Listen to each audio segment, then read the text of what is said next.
morning, student.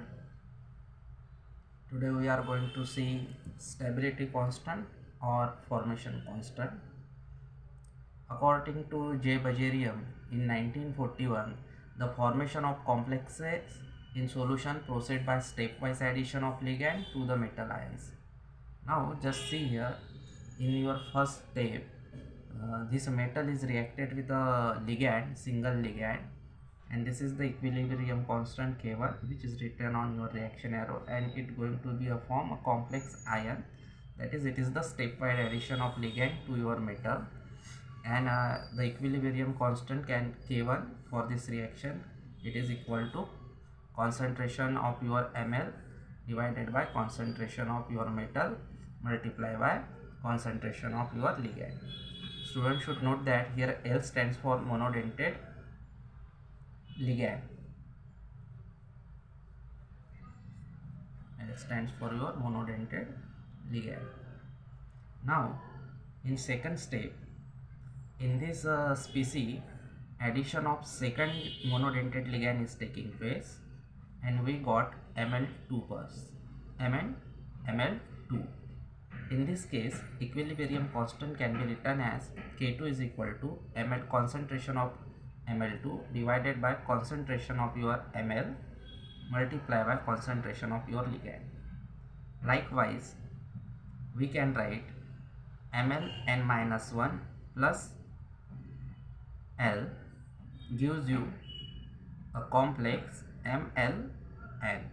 So equilibrium constant for this reaction, that is equal to concentration of Mln divided by concentration of your Mln-1 multiplied by concentration of your ligand.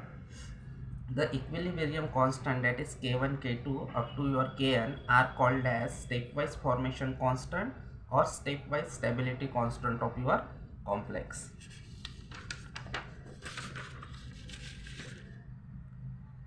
Formation of complex Mln may also be expressed by following steps and equilibrium constant. So in this reaction, we see that in first step, metal plus ligand gives you Ml, and equilibrium constant for this, it is denoted by beta 1. So beta 1 is equal to concentration of Ml divided by concentration of metal multiplied by concentration of ligand. Now just student should note that in this second step, we take metal plus 2 ligand, 2 molecule of ligand. So we got directly Ml2, and equilibrium constant for this reaction is equal to beta 2 is equal to concentration of Ml2 divided by concentration of metal into bracket concentration of ligand and bracket close to the power 2. Why here 2 comes? Because we take 2 ligand. Now in such a way, if we can write M plus N molecule of ligand gives you Mln. So equilibrium constant for this reaction can be written as beta n is equal to concentration of Mln divided by concentration of your metal and concentration of ligand to the power n. So equilibrium constant beta 1, beta 2 up to beta n are called overall stability constant. It is not a stepwise stability constant, it is known as overall formation constant or overall stability constant. There is a relation between stepwise stability and overall stability constant, so we are going to see. Now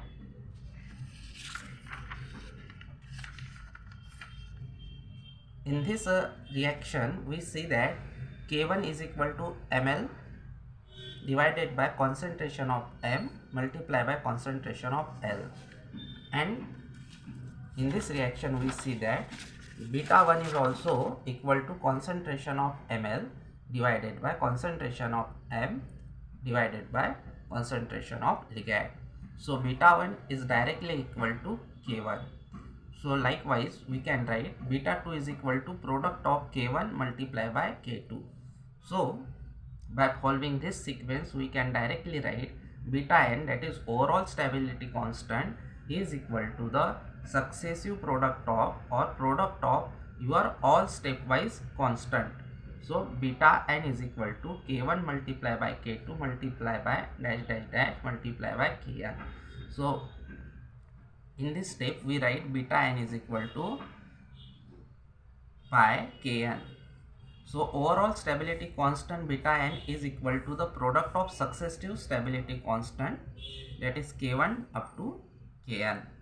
So we can take log to the base 10 to the both the side in equation 10. So we can directly write as log to the base 10 beta n is equal to log to the base 10 K1 plus log to the base 10 K2 dash dash dash plus log to the base 10 Kn.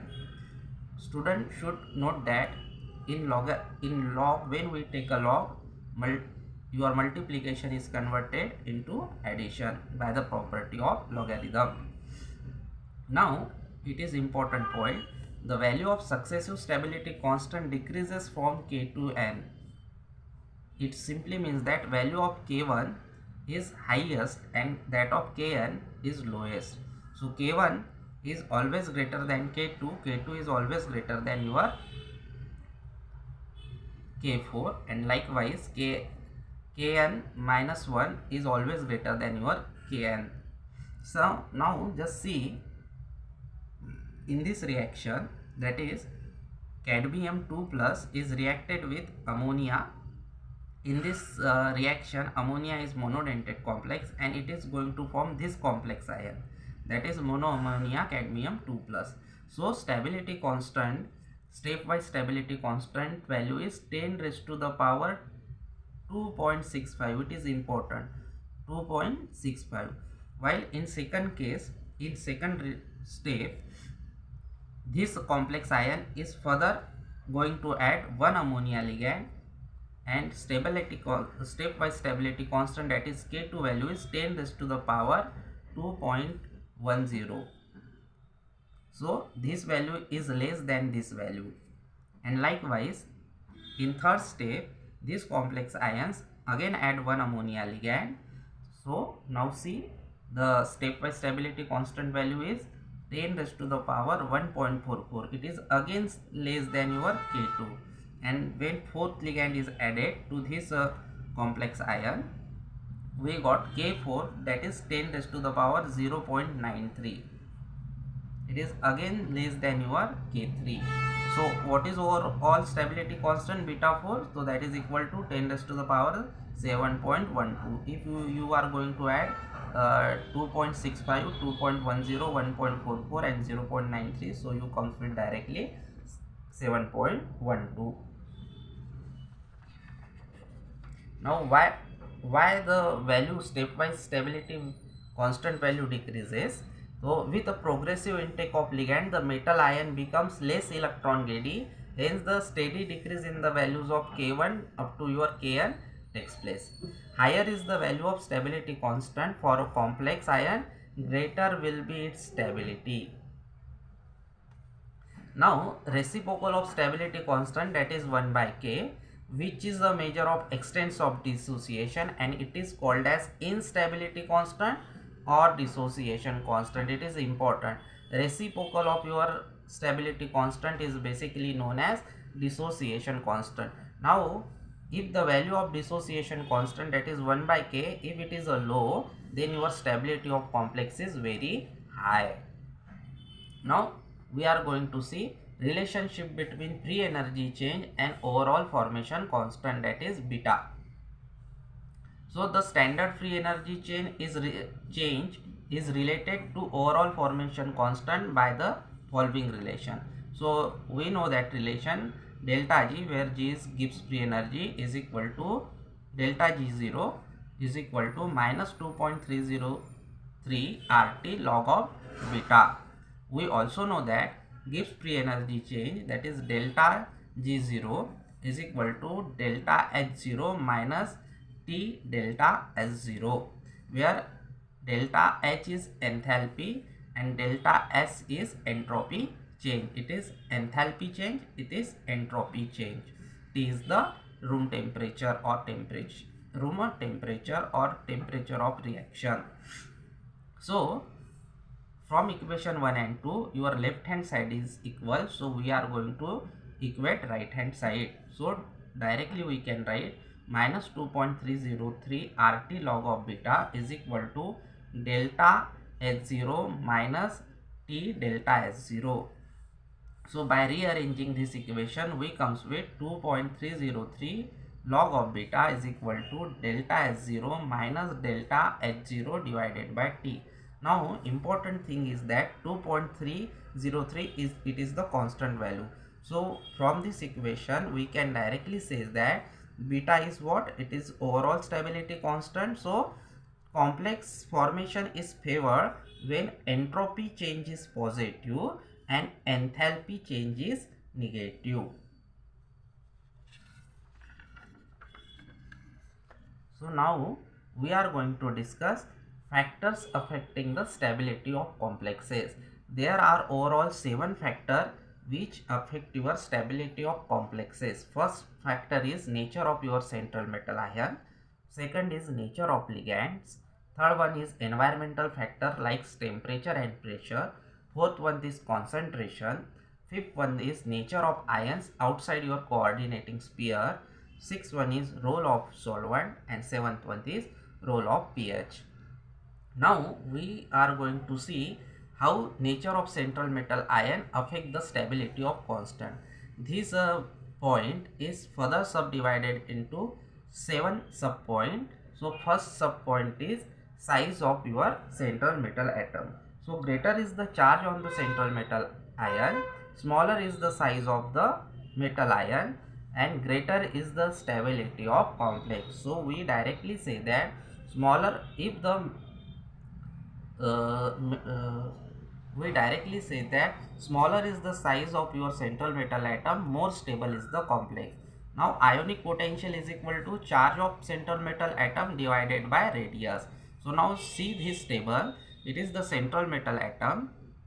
First column is of central metal atom, second is for ionic radius, third one is for ionic potential, and fourth one is stability constant and order of stability. So first we are going to see for lithium plus.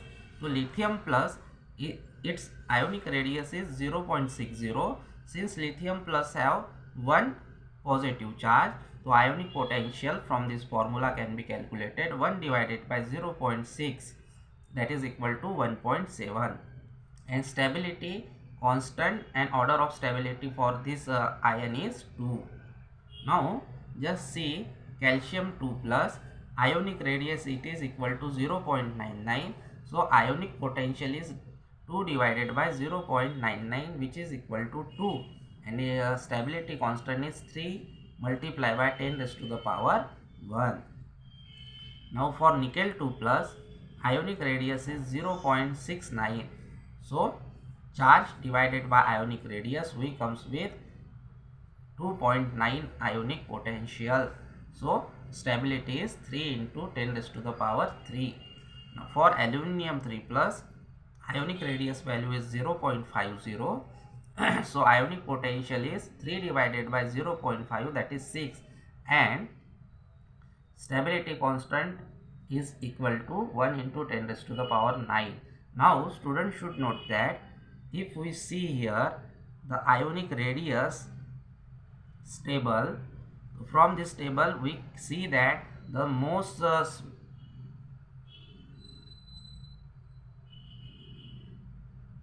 ionic radius stable and stability constant table, we see that the highest stability value for stability constant is come for aluminum 3 plus, while lowest value is come for your lithium 2 plus.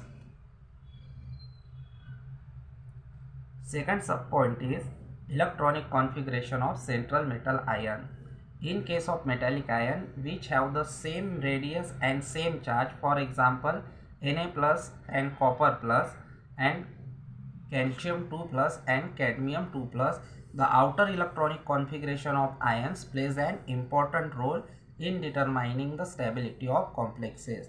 The complexes given by metal ion possessing inert gas, that is 8 electron ions, pseudo inert gas, that is 18 electron ions, and pseudo inert gas plus 2 electron, that is 18 plus 2 electron ions, are less stable than those given by transition metal ions, which have n minus d orbital available for accepting the electron pair donated by your ligand. Now just see the stability of high spin complex of the ions between your manganese 2 plus and zinc 2 plus with given ligand frequently varies in the order Mn2 plus is less than Fe2 plus, which is again less than cobalt 2 plus, which is again less than nickel 2 plus, which is less than your copper 2 plus, which is less than your zinc 2 plus. So we can directly say high spin complexes of Zn2 plus have high stability, and Mn2 plus high spin complexes of Mn2 plus have least stability. This order is called natural order or Irving-Williams order of stability. The stability constant of a complex is given by transition metal Dn ions for the equilibrium. So in this reaction M H2O by N plus N times a ligand gives you complex MLN plus N times your water. So for this type of reaction, following order is followed, that is D0 is less than D1, D1 is less than D2, D2 is less than D3, D3 is less than or greater than your D4. This is important. D4 is greater than D5, D5 is less than D6, D6 is less than D7, D7 is less than D8, D8 is less than or greater than your D9, it is also important thing, and D9 is greater than D10. Now the sequence now we are going to discuss when D3 is greater than D4 and when D3 is less than D4, when D8 is less than D9 and when D8 is greater than D9. The sequence D3 is greater than D4 and D8 is greater than D9 is expected when the Jahn-Teller effect is low and the coordination number is 6. That is, for octahedral complexes, if a Jahn-Teller effect is low, then D3 have higher stability than your D4 electronic configuration, and D8 also have higher stability as compared to your D9 configuration. The sequence D3 is less than D4 and D8 is less than D9 is expected when Jahn-Teller effect is large or coordination number is 4. Now important thing that Jahn-Teller effect is large, it simply means that there is unsymmetrical filling of your E2G set of orbital in octahedral complexes, or coordination number is 4, or the tetrahedral complex. In tetrahedral complexes, it show D3 is less than D4. It simply means that D3 electronic configuration have less stability as compared to your D4 electronic configuration in tetrahedral complexes, and D8 is less than D9 means in tetrahedral complexes, if a electronic configuration of central metal atom is D8, then the stability of that central metal atom is less than that those having D9 electronic configuration for your tetrahedral complexes. Third subpoint is electronegativity of central metal ion. Central metal ion with higher electronegativity, that is central metal atom with a strong electron attracting tendency, give more stable complexes. Fourth subpoint is ionization energy of your central metal ion. Generally, stability of complexes given by M2 plus ion increases with increase of your first plus second ionization potential for M2 plus ion. Next sub point is class A and class B metal. First of all, what is class A and class B metal? Chat and Ireland have classified metals into three categories: class A metal, class B metal, and borderline metal on the basis of their electron acceptor properties. So we are now going to see what is class A metal. So hydrogen, the alkali, the alkaline earth metal, the element from scandium to chromium, from aluminium to chlorine, from zinc to bromine, indium, Sn, Sb, iodine, lanthanides and actinides, they are generally comes under class A metal. Class B metals, rhodium, palladium, Ag, Ir, platinum, gold, mercury, they are generally comes under class B metal. Now what are now the borderline metals? Metals from manganese to copper, molybdenum, tellurium, rubium, rhenium, osmium, cadmium, they are come under the category of your borderline metal. Now class A metal forms more stable complexes with ligand having coordination atoms from second period element, that is nitrogen, oxygen, fluorine. So class A metal generally form more stable complexes with your second period elements like nitrogen, oxygen, fluorine than those of analogous ligand in which the donor atom is from third or latter, that is phosphorus, sulfur and chlorine. Class B metals have relative stability reverse as compared to your class A metal. Class A and class B metals are characterized by the stability order. Now just see, it is the important thing. So class A metals form stronger stable complexes with your this type of ligand. Now just see that fluorine form more stable complex as compared to your chlorine, chlorine form more stable complex as compared to your bromine, and bromine for more stable complex as compared to iodine with your class A metal. Similarly, oxygen form more stable complex as compared to your sulfur, sulfur form more stable complex as compared to your selenium, selenium form more stable complex than tellurium when they are attached with your class A metals.